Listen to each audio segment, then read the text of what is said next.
Ang alamat sa Mango.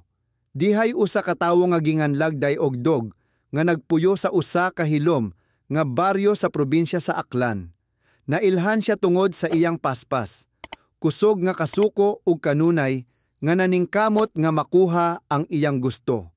Busa, dili katingad-an sa dihang iyang gipugos ang iyang maanyag ug malumo nga anak nga babaye. Si aganhon ngadto sa usa ka engagement uban kang may opig.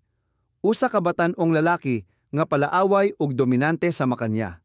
Si aganhon nangamuyo sa iyang amahan nga kansilahon ang engagement apan siya prangka nga mibalibad ug mi-insistir nga ang iyang pagpili mao ang labing maayo.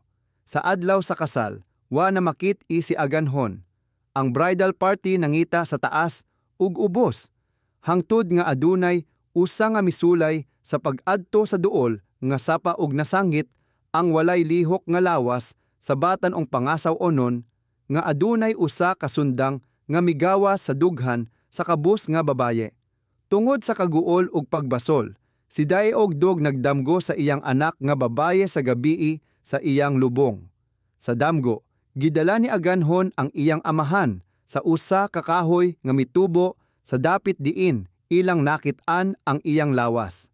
Sa diha nga siya nahigmata, si daeog dog midali sa pag-adto sa sapa ug nakit-an ang mao nga kahoy. Ang mga sanga ni inibug-at nga adunay hayag nga dalag nga mga prutas nga giporma sama sa mga kasing-kasing.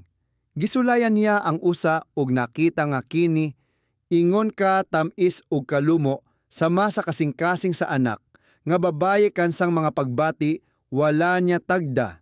Gitawag niya kini nga mango mangga nga nagpasabot nga porma sa kasing-kasing sa ilang karaang dila. Ang alamat sa mango.